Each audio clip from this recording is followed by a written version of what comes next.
those are to be released through not identifying with them completely. And one thing we mentioned about those 5 kinds of movements of the mind is that they all fall into that category of the knife. The knife that can either be the best tool or it can be something harmful. So all of your thoughts, whether they're the clearest or whether it's a misperception or whether it's memory or whether it's a fantasy, everything that happens in your mind has that possibility of either being your friend or being your enemy. And then we went on to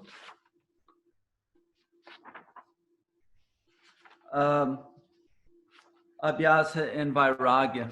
So practice and non-attachment. So we talked about practice being the basic force needed to do anything. So I'm going to share my addiction with you. I haven't shared my addiction with very few people yet, but it's those wildlife films. So I'm a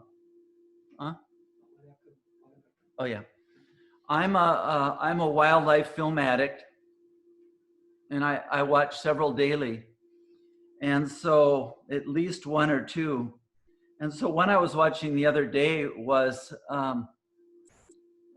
these chimpanzees learning to break open a nut. So it's not something that they're born with. And also how different groups of chimpanzees develop different kinds of skills. So it was really a question of practice. So everything we do falls into that practice category, whether it's learning yoga, whether it's a chimpanzee learning to break open a nut. So you can say that practice is a basic force within all kinds of change, within all kinds of evolution. And it works fine if you're only at the level of prakriti, if you're only at the level of material reality. But then when you change that and you want to have progress along the spiritual path, then that also requires a balance of surrender, a balance of non-attachment, a balance of dispassion, because we can't become that which we already are. And according to yoga, that which we already are is absolutely whole and complete, so that nothing in this realm of prakriti can make us more complete. And for that reason, we release this attachment to everything within prakriti. And that brings us to today's slides. And so first, let's recite our Patanjali mantra. Yogena chittasya, yogena chittasya, padena vacham, malam sharirasya, cha vaidyakena,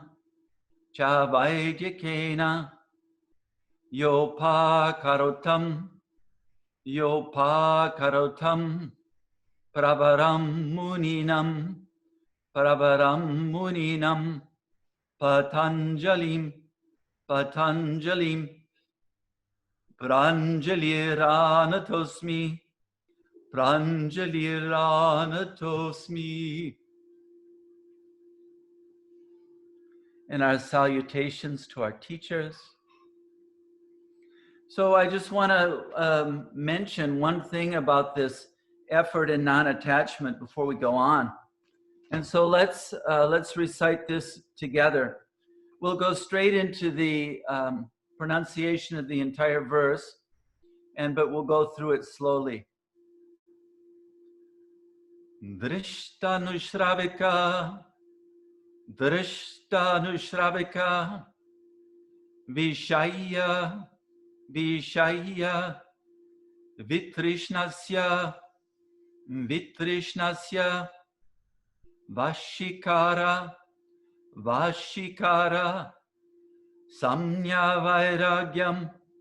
Samnya Vairagyam, and then all together. Drashtanushravika Vishaya Vitrishnasya Vashikara samya vairagyam. Non-attachment is mastery over all craving for objects seen or heard of. So let's look at this just a little bit. So what are the objects seen? Seen are going to be everything within Prakriti. So whether it's something physically you're attracted to, a beautiful person, place, or thing. Seen can also be a visualization. Those are also things that are seen. They're experienced with the senses, even though that may be subtle. Even a beautiful thought or a beautiful idea that you're attracted to, something like love, those are all objects within Prakriti. So those are all within the seen. And then we go to the heard of, Anushravika. So this includes notions of enlightenment, spiritual powers, celestial realms, and an afterlife. So the seen is already difficult enough to deal with.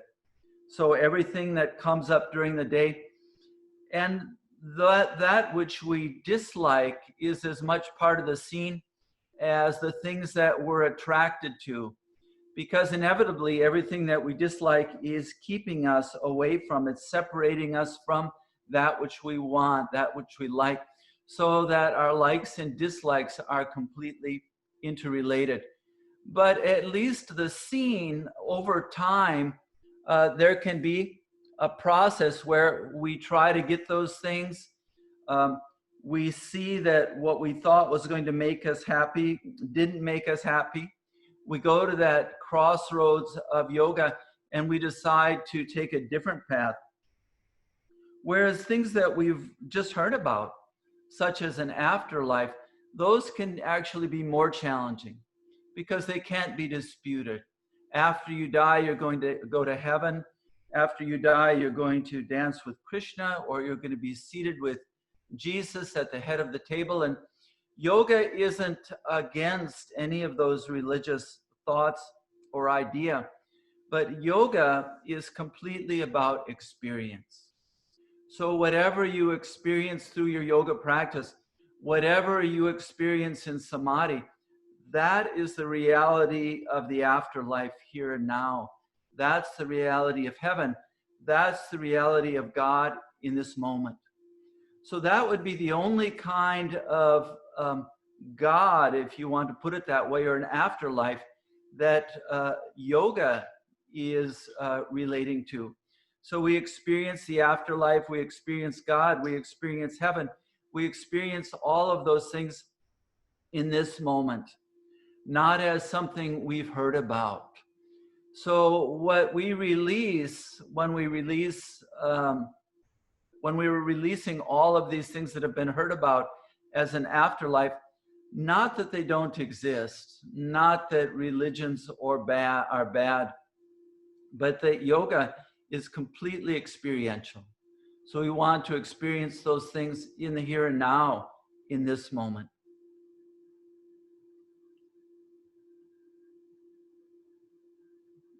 Okay.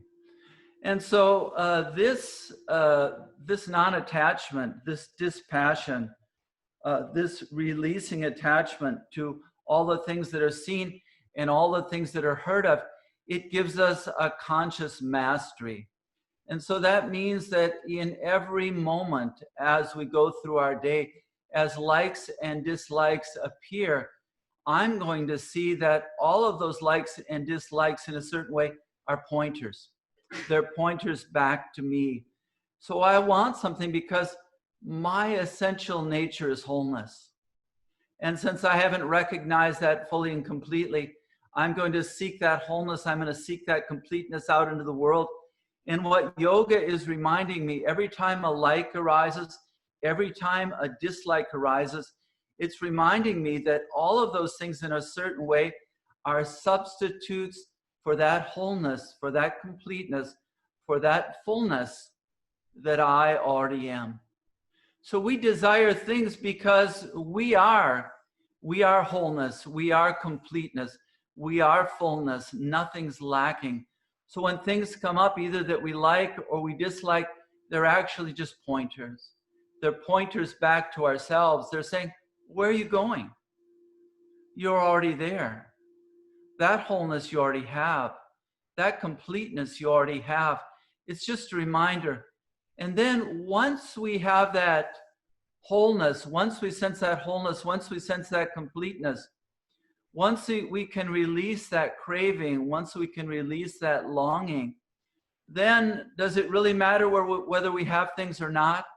Then it's possible to have relationships, it's possible to have material things, it's possible to have anything.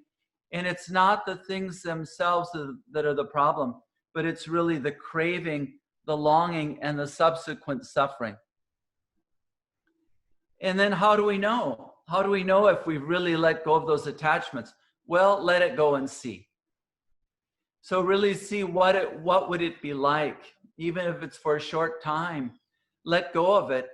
And if you can have it be just a simple preference, then it's not a problem. It's the craving, it's the longing, and the subsequent suffering that create that problem. So let's close our eyes for just a moment and finalize this experience of this balance of practice and dispassion.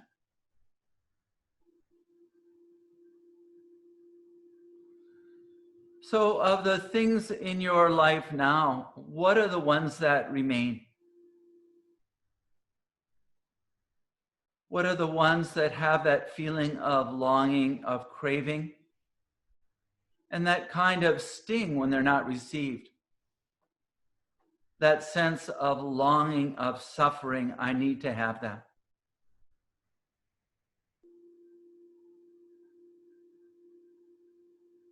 And then how could you take that and transform it into a pointer? A pointer back to yourself. A pointer back to the wholeness that you are.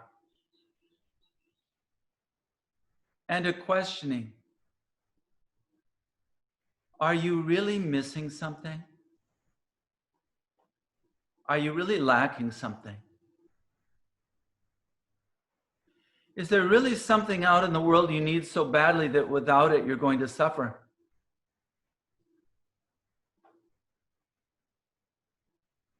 Is there a way that you could take your relationship with everything in Prakriti, everything in the world,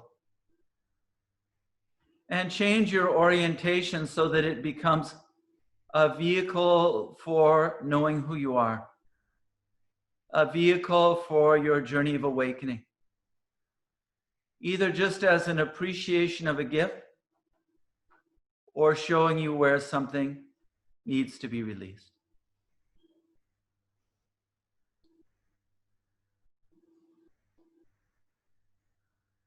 And how would that attitude change your relationships with the things you're still attached to?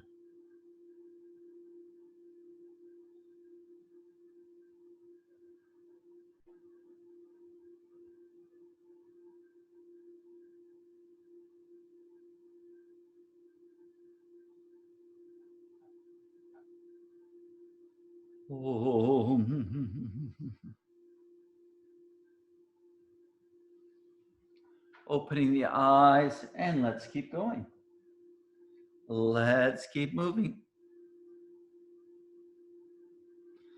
So this whole chapter is called the chapter on Samadhi. And so not only is this the chapter on Samadhi, but the entire Yoga Sutras is a book about Samadhi. It's a book about meditation, but primarily about Samadhi.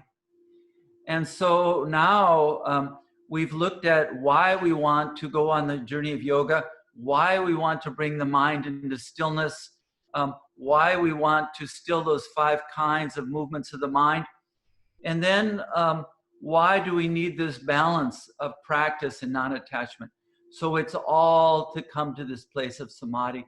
And right up to the very last sutra, at the end of chapter 4, we're going to be dealing about Samadhi. So I want to show you one of my attachments here. I still have attachments. So this is Goldie. So Goldie's just the best cat in the whole world. I don't have any attachments, but I don't know if I'd be able to live without Goldie.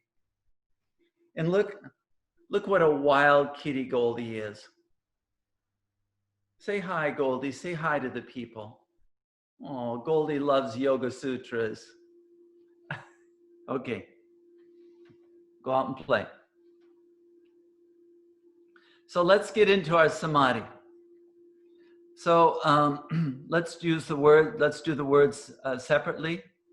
Vitarka, vitarka, vichara, vichara, ananda, ananda, asmita, asmita, rupa, rupa, anugamat, anugamat, samprajnata, samprajnata, all together.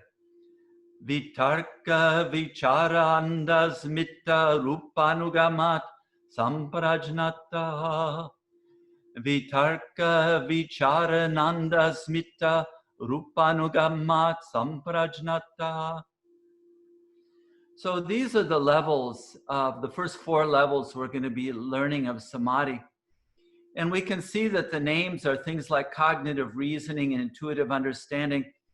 And then joy, bliss, ecstasy. These aren't meant to be philosophical terms as far as I can see in a Western sense. If you were to take a Western philosophy and start to break down some of those terms, they would all need to be rational. And everything in the Yoga Sutras, as I understand it, is post-rational. It's all meant to be transcendental. So he could have really almost chosen any terms. And but we're talking about levels here, levels of entering into meditative absorption. So let's go through them. And the first thing we're going to talk about is the 2 basic types of samadhi. So, and these 2 types of samadhi, they're emphasizing why it's so important to still the movements of the mind. Why is that second sutra, Yoga Chitta Varti Nirodha? Why is it so important to still the movements of the mind? Because we have these 2 types of samadhi. So the first one in Sutra 1.17, Samprajnataha Samadhi, meditative absorption with the support of an object. So this is where we choose any kind of object. Let's say we take a candle flame or the sun or whatever it is. So in this first type of samadhi, from beginning to end, I'm going to have an object for my meditation. And that meditation, I'm going to go into that object at deeper and deeper levels. It's almost like I'm peeling layers to go into the center of a flower. I'm peeling the petals back to go into the very center of the flower. The flower's the same, the petals are the same, but I start with this image of a flower, and then I'm peeling the petals back till I get to its very center, its very core. So that would be for me an image of these different levels of samadhi on an object. So it's not only the concentration that happens in samadhi, but I'm actually going to become that object. So first I'm going to become the flower at the level of the flower itself. And then as I go deeper and deeper into that flower, I'm going to become each part. So that's where the samadhi is very different from dharana. In dharana, I could develop a very high level of dharana where I may be able to focus on a yantra on the wall without my eyes blinking, with complete concentration. But in samadhi, it's different because I'm actually going to become the object that I'm concentrating upon. So that samprajnata, it means with higher wisdom. Sam is with, and prajnataha, higher wisdom. So it is a very high level of samadhi. Just to go through those different levels, it's already a high level of samadhi. But where does wisdom exist? Wisdom exists within the mind. And where does the mind exist? the mind exists within Prakriti. The mind exists within material creation. And in the Yoga Sutras, we have this definite line that we're going to cross. We're going to leave behind the world of the realm of Prakriti, and we are going to enter into the realm of Purusha, which is our true being. Everything in a certain sense on this side of that line is material creation. And since that's not my true being, I'm going to need to cross that line. I'm going to need to go beyond Prakriti. So that first level, it has very high wisdom, but it's still within the mind. It's still within material creation. So then I go to the second level, which is in Sutra 1.18. It's called Asamprajnata Samadhi. It means that in the highest form of Samadhi, I am completely going to transcend the mind. I'm going to leave the mind behind. I'm going to leave Prakriti behind. I'm going to leave wisdom behind because there will no longer be a meditator. But I'm going to use these first 4 levels of Samadhi to take me to that jumping off point where I feel confident enough, where I feel safe enough, where I feel experienced enough in all of these different levels of Samadhi that I can finally leave that all behind and go to that reunion with myself, with my true being. So these are the 2 basic levels. And in that second level of Samadhi, Asamprajnataha, the one that transcends higher wisdom, then I'm going to completely transcend the mind. Today, we're going to be experiencing the Samadhi that still works at the level of an object. And then next week, being our last class, to graduate, everyone, of course, will have to leave their mind behind. Does that seem fair to graduate? Everyone goes into Asamprajnata Samadhi? Good. I'm glad you all agree. So we've seen that those 4 levels. And so let's just have a look at these levels. Let's see if we understand them a little bit cognitively. So the first one is called Vitarka Samadhi. Vitarka means cognitive reasoning. And it's just to say that at this level, we're working with real things. And keeping in mind that a visualization within this framework is a real thing. So whether you're seeing light or angels, that wouldn't be considered subtle in this sense. Anything that you're using the mind for is considered cognitive. So here we're taking the example of a sun, and it wouldn't be staring at a physical sun. It could be visualizing a sun in your solar plexus. It's still a physical object, whether you're visualizing it or not. So this first level of Samadhi, it's something made of the 5 gross elements, a physical object using the physical senses in a certain way. The second, the vichara level, vichara means a deep intuitive reflection. And so at this level, our sun is no longer a visualized sun. It's a direct and immediate experience of the essence of light. And then there's this becoming. So we are becoming that luminosity. We are becoming that light. I'm not visualizing light. I'm actually experiencing the essence of light. I'm becoming light itself. So the first was a physical thing. The second is an intuitive merging, an intuitive coalescence, an intuitive becoming of the essence. So we can say that light is the essence of sun.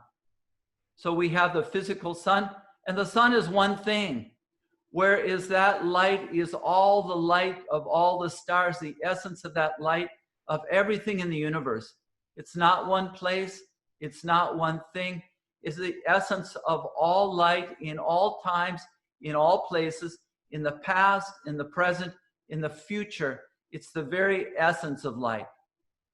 This will become clear once we start to practice. And then the next is Ananda, and this is the level of bliss. This level is very important because this is where all of our spiritual experiences lie. So all of the vast majority of meditation experiences lie in this realm of Ananda. So I begin with that image of the sun. I release that image of the sun, or I sense the essence of that image of the sun as the luminosity that is in all suns, in all stars, in all light, in all dark energy in the entire universe.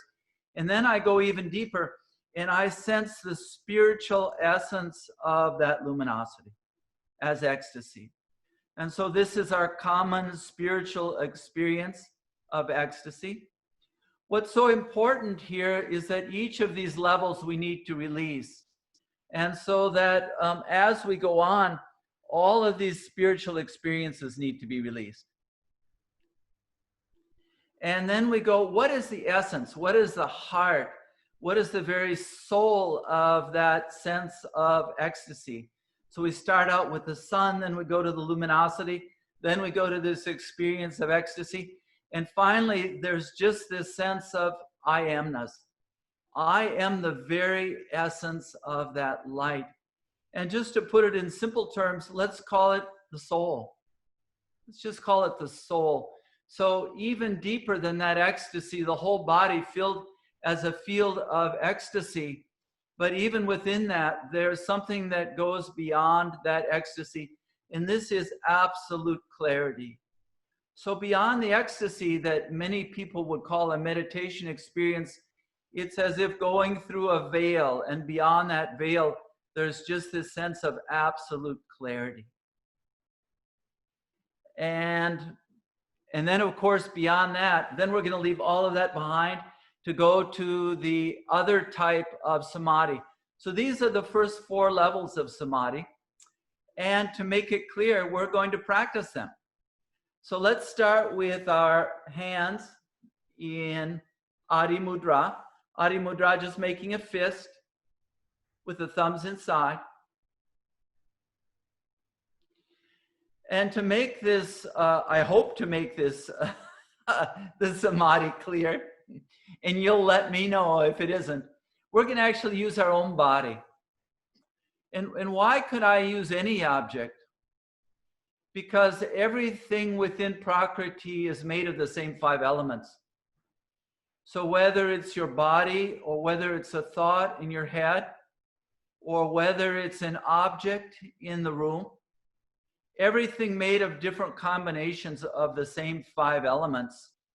We could certainly say that the human being, the human mind, it receives a light of Purusha that other inanimate objects would not receive, but everything made from the same 5 elements.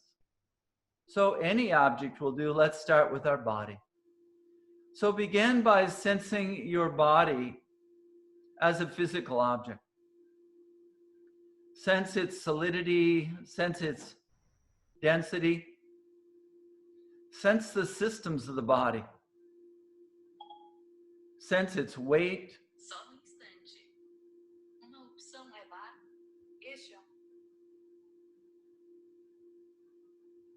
Its weight, its density, solidity. So there'll be 2 factors that will determine your samadhi. The first is going to be total concentration. So let your mind inhabit the body so fully that there's nothing else.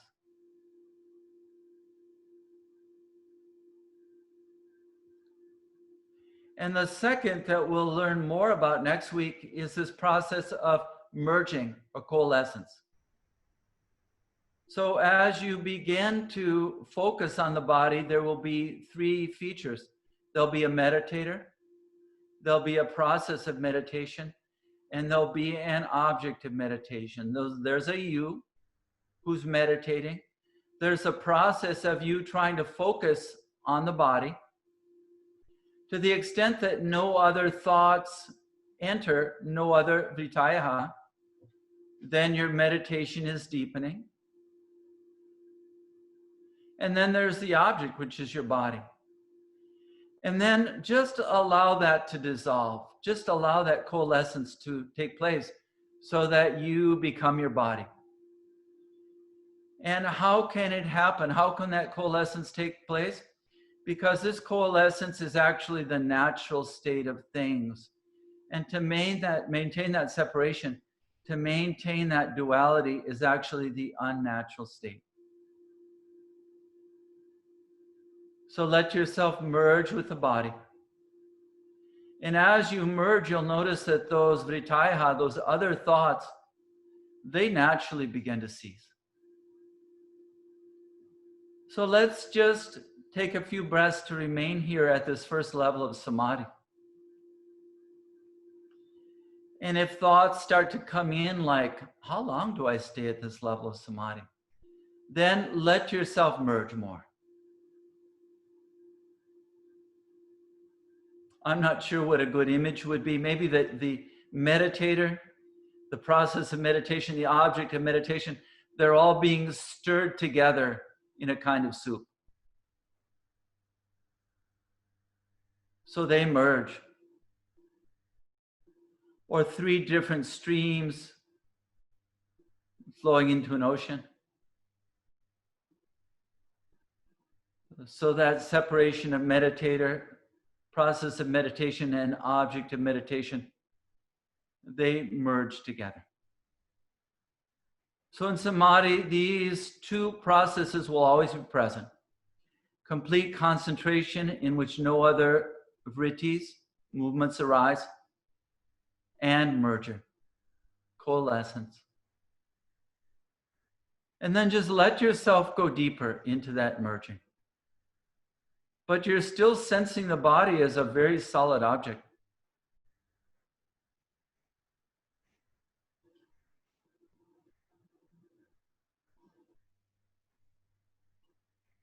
And then we'll go on to the next level. Just placing the hands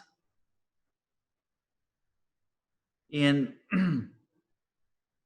just holding the energy ball in front of the body in Vita Mudra. Sense that energy ball between the hands. So we're just holding an energy ball in front of us. Sense that energy ball.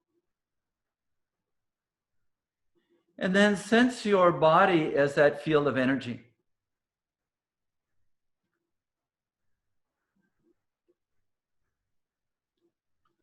The contours of the body are no longer fixed. And the movement from gross to subtle is a natural one. Because from the yoga perspective, you are that subtle entity. Your true nature is more subtle.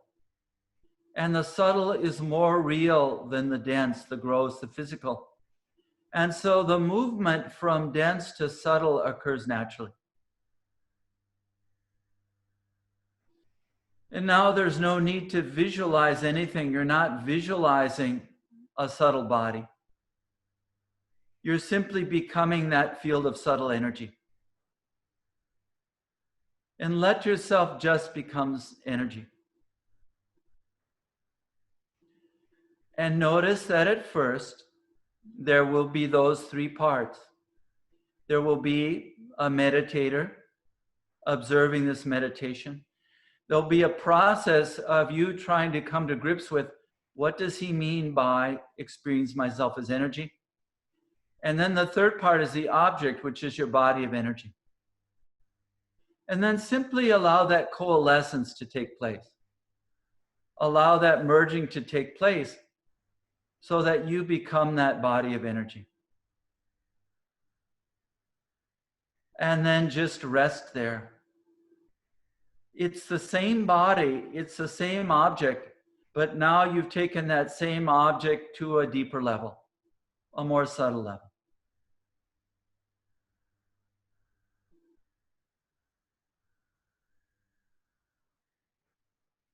And just rest in that subtlety for a few breaths. And if thinking comes in, then allow that merger to become more complete.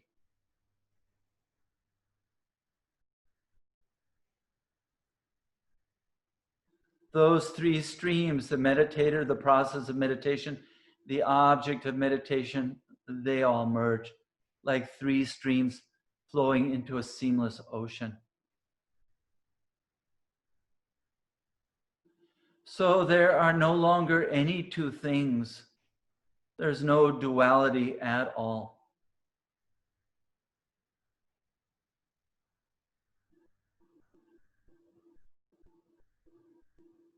So first vitarka, then vichara.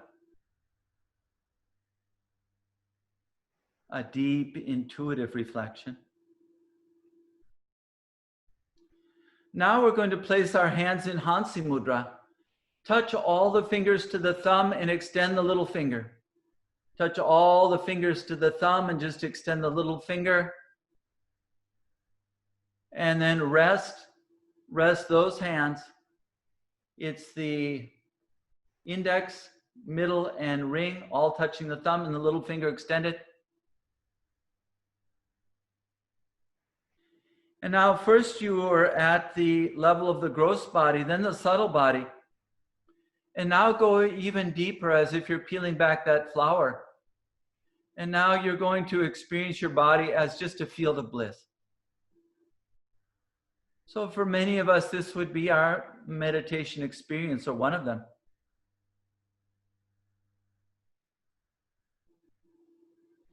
And notice that at the start, there are also those three components. There's a meditator observing this process of becoming bliss. There's the process of becoming bliss. And then there's the object, which is the body as a field of bliss. And then allow that coalescence to take place,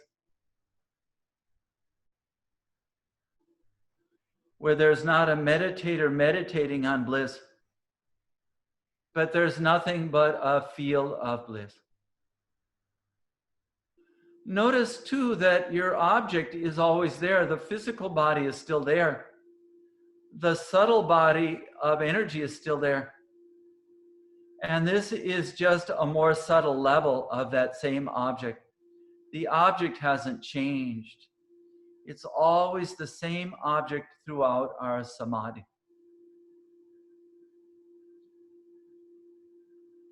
And let yourself simply coalesce, becoming that field of bliss. So there's only bliss. There's not a meditator meditating on bliss.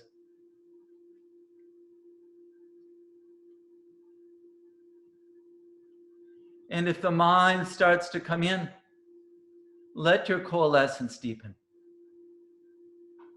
Let the merging happen so that those three facets become one thing. So there's only Ananda Samadhi. And if you have one pointed, if there is only one object, and if coalescence has occurred, then you are certainly in Ananda Samadhi.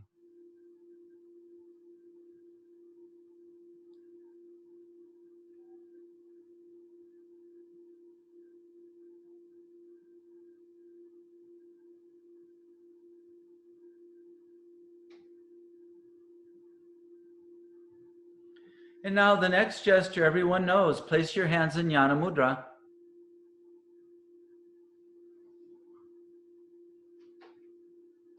And then go to the very heart of that bliss. It's not a place. It's an experience of pure I amness. Perhaps the best word is the soul. It's a sense of clarity that goes beyond bliss. As if a curtain of bliss parted and you're seeing yourself, life, and all else clearly. It's an experience of absolute clear seeing. And again, initially there might be those three parts. The one watching this experience of I amness, the process of becoming that I amness. And in a certain way, your body as the sanctuary or the vessel of this I amness. And then allow those three aspects to disappear. And simply become yourself. And that self needs no spiritual experiences. It needs no bliss. It needs no energy body. The physical body is completely united with all of the other 5 elements that are everywhere.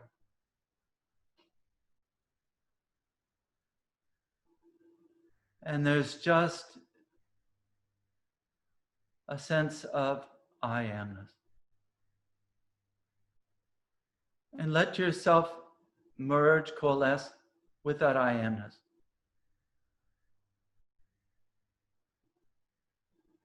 The physical body is still there. The bliss body, the subtle body is still there. The bliss body is still there. And just like peeling back that flower, we're just moving more and more at more subtle levels into the same object.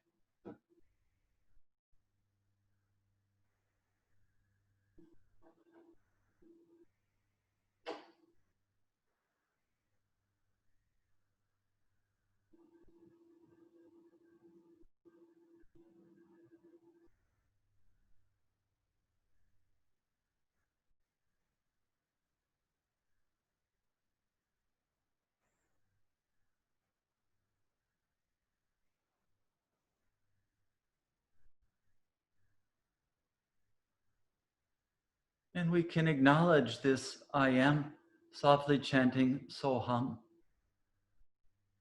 Soham. Soham. Soham. Soham. Soham. Soham. Soham. Soham. Soham. And we're going to come back the same way we came in. So placing the hands into Hansi Mudra, the thumb touching all the fingers with the little finger extended. Again, going back to your body as a field of bliss.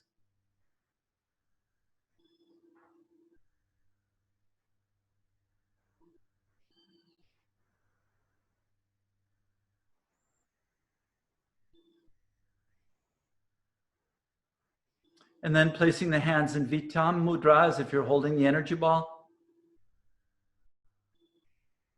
And sensing the body as a field of subtle energy.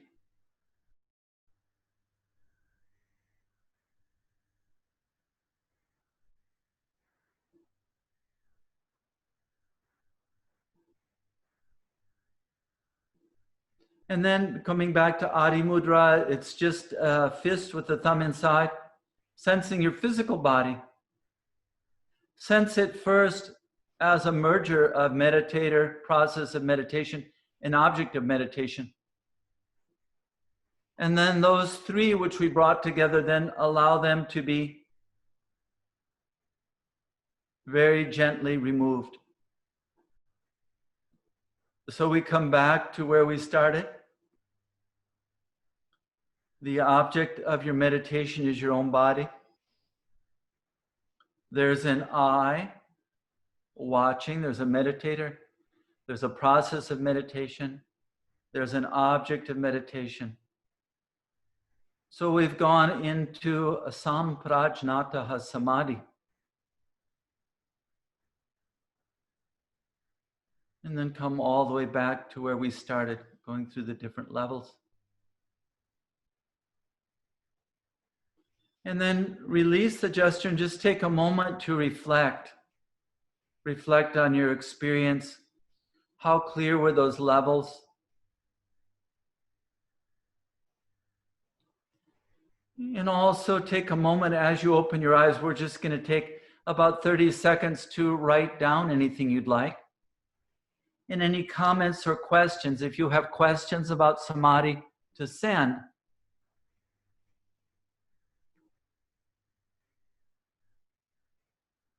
Was that process clear? Everyone able to sense those 4 levels of Samadhi? Some yes, some maybe. It will become clear. We're not finished with Samadhi. We'll be back next week with more Samadhi. Okay. Just taking a moment to reflect or make any notes.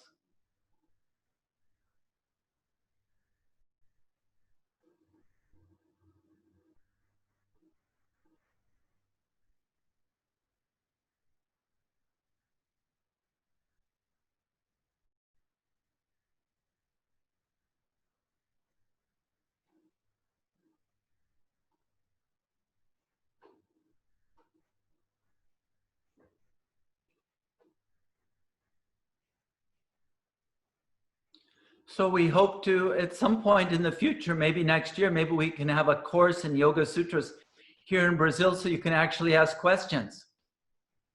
And then we'll be able to share our Samadhi experiences. I'm sure that day will come.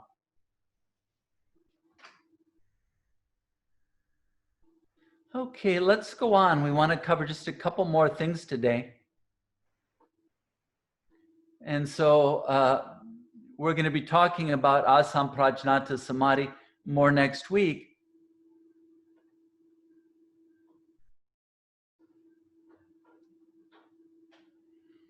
And then we have these 5 qualities that precede Samadhi.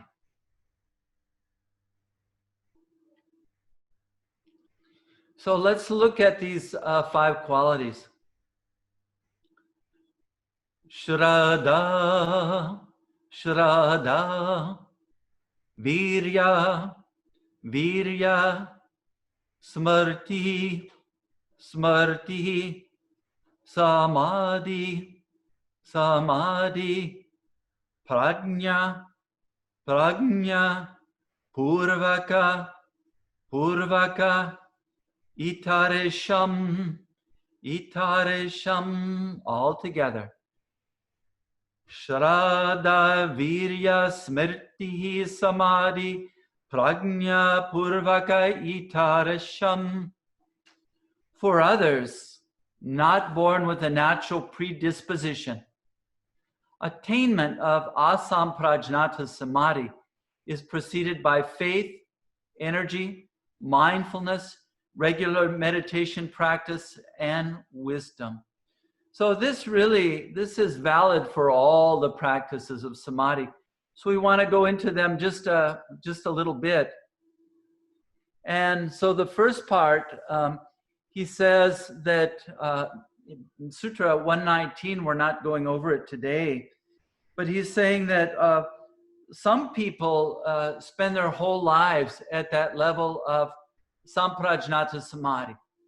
So they never go beyond those 4 levels that we went through today. They just stay there. And what happens to those people? And that's not going to happen to you, because next week we're going to do the Asamprajnata Samadhi. So don't have to worry about that. But they actually stay at that level. And they have to be reborn, but they come back with a greater aptitude. So those folks who weren't able to let go of even all of these levels of Samadhi, they are going to come back. They're going to be reborn, because all of those 4 levels of Samadhi we did, they had an object, right? The object was your body. That body is made of 5 elements, no matter how subtle those 5 elements may be. And anything that's made of 5 elements within this yoga philosophy cannot be who you are. Who you are, Purusha, has to be beyond those 5 elements. So those folks, all of those meditators who were able to do that Samprajnata Samadhi every day, those folks are going to come back. But they're going to come back with a greater aptitude. So, hey, that's not bad. And Krishna in the Bhagavad Gita has a long section on that. how these folks are going to be born into a family of yogis. They're going to have all of the qualities, all of the circumstances necessary to attain complete enlightenment. So, but in this case, these 5 qualities are the ones we're going to need to develop in this life.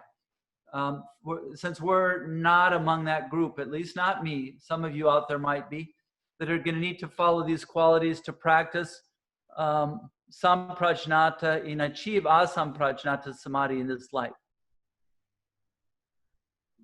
So let's just go through these qualities briefly. Let's close our eyes and just sense these a little bit. So Shraddha, literally faith,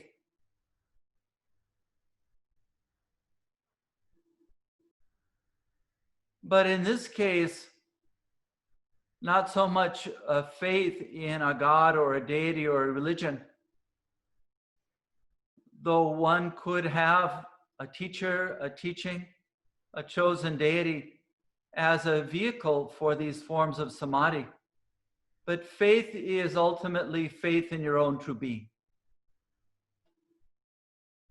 It is faith that that essence of truth, that essence of knowing, that essence of clarity is within you. So this is Shraddha. It's faith that your true being is truth, its clarity, its wholeness, its fullness, and that you are in a process of discovering these, recognizing these, integrating with your true being. Shraddha. The next is virya, energy, the same as the word virile.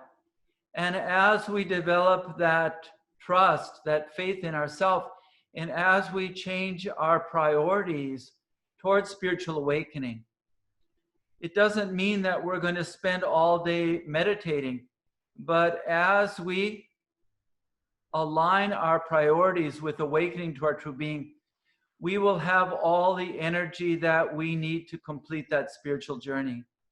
We will have the energy that we need to share it with others. We will have health, we will have vitality, because all of the confusion, all of the doubts, and all of the questioning have been left behind. We'll also have smritihi. Smritihi, I think the best translation, mindfulness. So smritihi, literally memory. It's reminding ourselves in each moment. When we step out in the wrong direction, we remind ourselves that those wrong directions exist to bring us back to clarity. When we have doubts arise, we remind ourselves that those doubts arise to move through them and to come back to clarity.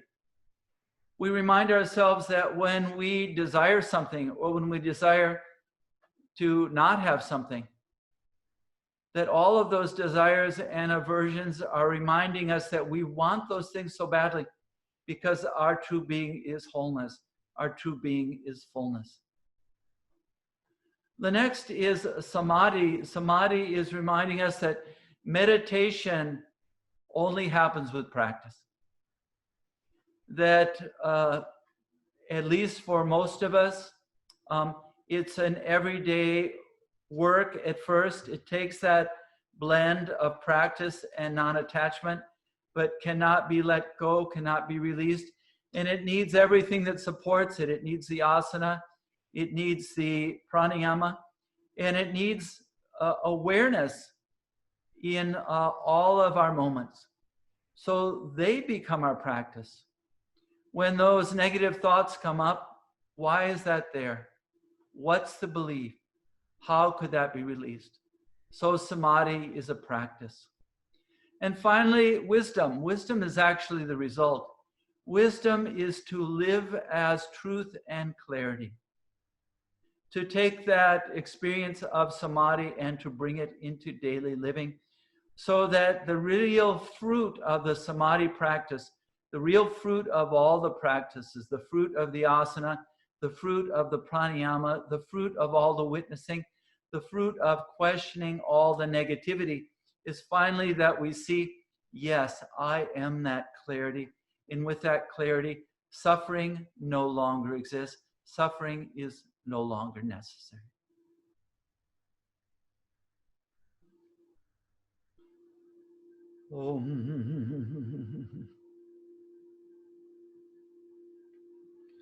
So we have time for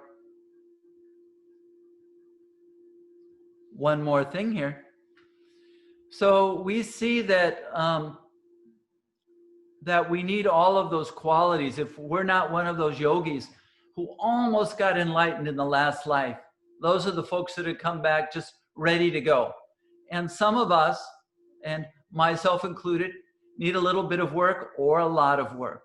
In my case, a lot of work. And we're all a work in process, right? And then we're going to need those 5 qualities. We're going to need the faith, the energy, and everything else. Or he says, actually, all of that can be skipped. All of that can be skipped. That whole process can be skipped. What can I do? What can I do to attain samadhi with absolute certainty, with surety? And it could be in this very moment. And it's something that we find put in a place of prestige throughout the Yoga Sutras, and it's surrender to the Lord, Ishvara pranidhana. So let's recite it together. Ishvara pranidhanadva, Ishvara pranidhanadva, Ishvara pranidhanadva, Ishvara pranidhanadva. So let's, and then he describes Ishvara. Ishvara is that unique spirit, untouched by actions and their results, and unaffected by the kleshas, the root causes of suffering, and the storehouse of latent impressions that lead to rebirth. So we have a few slides there about Ishvara, but I think I'd like to just talk really what Ishvara means to me. So Ishvara to me, it means that this is a life that has truth. Ishvara means to me that this is a life that has meaning. Ishvara to me means that this is a life that has order. Ishvara also means to me that that truth, that clarity, that order, it's shared with me. That I can partake in that truth, I can partake in that clarity, I can partake in that order. So if we want to use the word God, and of course this is, if we go into Vedanta, and this is clearly something he's taken from Vedanta, then we get into a discussion about the ultimate reality, Brahman, and then the creator aspect of Brahman, which would be Ishvara. But just to simplify it, we can say that if there is truth in the world, if there is meaning in the world, if there is clarity, if there is wholeness, there is an essence of that wholeness everywhere. It exists in everything. It exists in this room. It exists inside me, and it is available to me right now. That wholeness, that truth, that peace, that clarity, it exists as the essence of all things, and it is available to me right here, right now. It's in my heart, it's in my soul, and it gives purpose and meaning to this existence. This existence is not hollow, it's not without hope. And then what about all the suffering? What about all the demonstrations? What about all the injustice? Where does that fit in? Well, all of that would also be Ishvara. All of that would be the learning. And it doesn't mean that any of us are farther ahead. It doesn't mean that any of us are, oh no, they just don't understand. It's actually all of us moving together. So those who are demanding justice, they are also part of Ishvara. Those who are looking for peace are part of Ishvara. Even those who are looking for pleasure are part of Ishvara. Everything is part of Ishvara. But there's also within Ishvara, there's also this evolution. There's a spiritual evolution. And we're the ones that choose to dedicate ourselves just to Ishvara and not to all of these appearances. We're the ones who choose to go to the essence of truth. We are the ones who choose to go to the essence of beauty.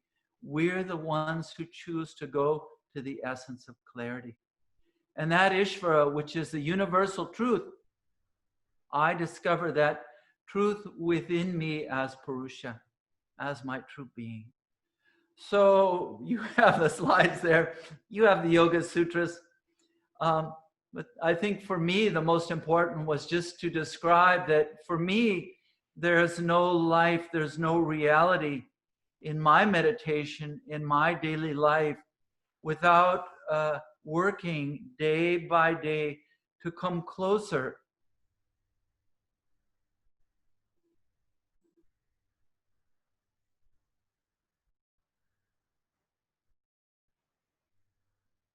So this is the connection. This is the only connection that has meaning. And then we bring it into our lives at every place that we touch. So this is Ishvara. And then how do we communicate with Ishvara?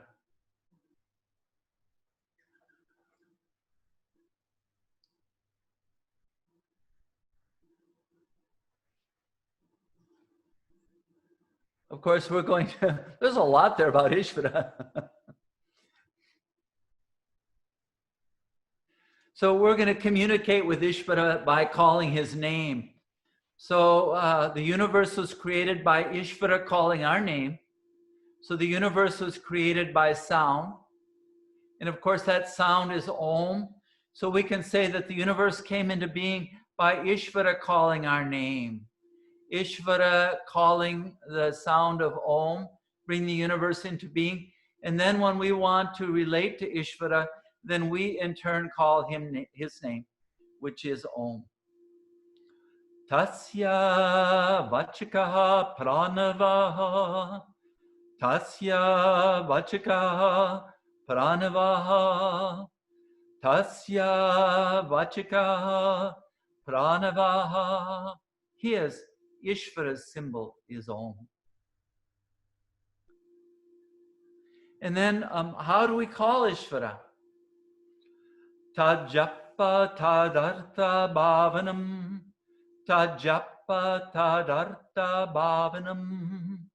Tajappa tadartha bhavanam. The repetition of that symbol Om leads to the realization of its purpose and meaning. So when we chant Om, we're inviting the whole of creation.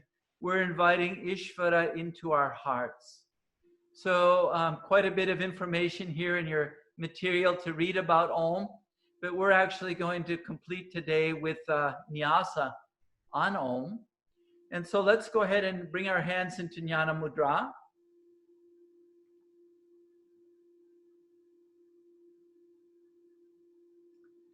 And so you can visualize a golden Om symbol.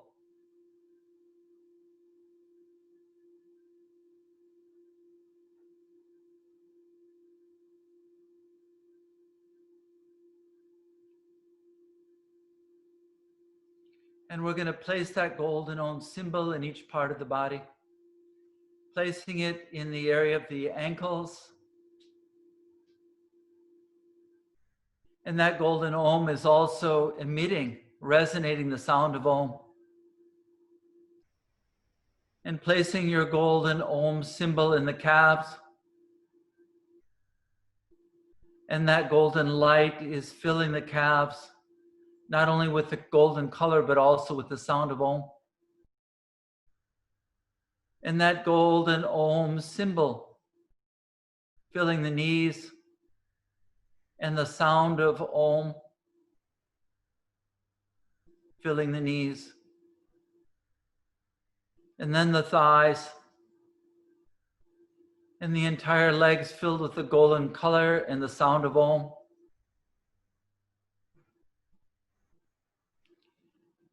And then within the pelvis,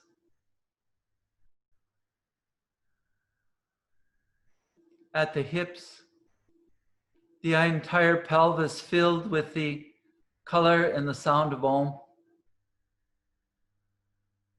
The low abdomen, the waist, the low back filled with the color and sound of Om.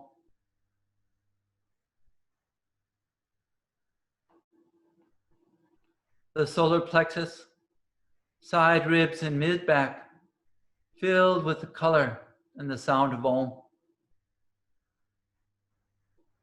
A large Om symbol within the heart, chest, lungs, armpits, upper back, all filled with the color and sound of Om. Shoulders, arms, elbows, forearms, hands. The Om symbol on each of the fingertips, all filled with the color, symbol, and sound of Om. Neck and throat,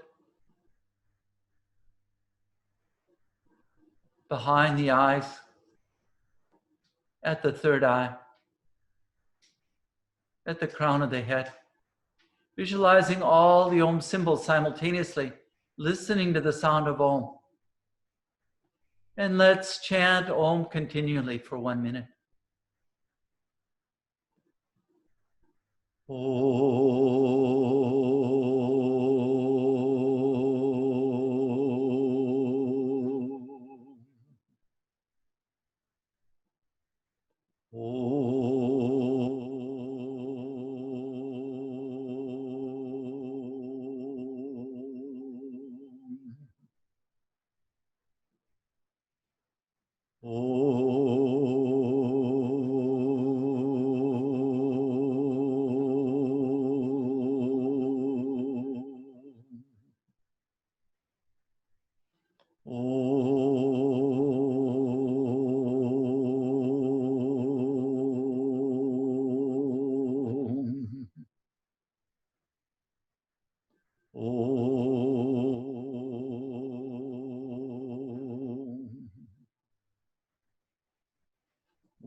And just taking a moment to rest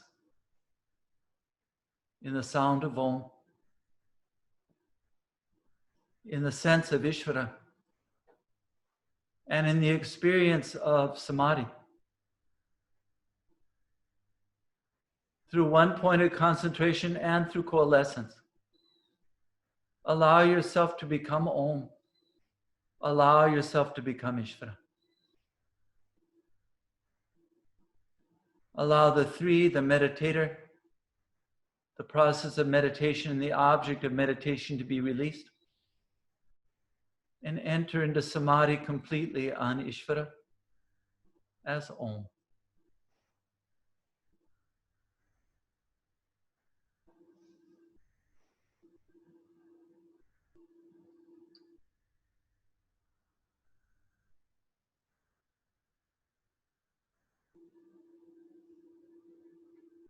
And we affirm that meeting with Ishvara and his symbol Om by chanting the sound of Om. Om Shanti, Shanti, Shanti.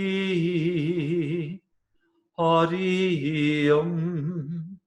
Shri Guru Bhyo Namo. Hari Om. Namaste. Thank you very much. And we'll be back next week for our last session of this 4 weeks to experience the highest, not the highest level of Samadhi, but one of the highest, the Asamprajnata Samadhi. So get ready for non-dual Samadhi next week. See you all then. Thank you. Namaste.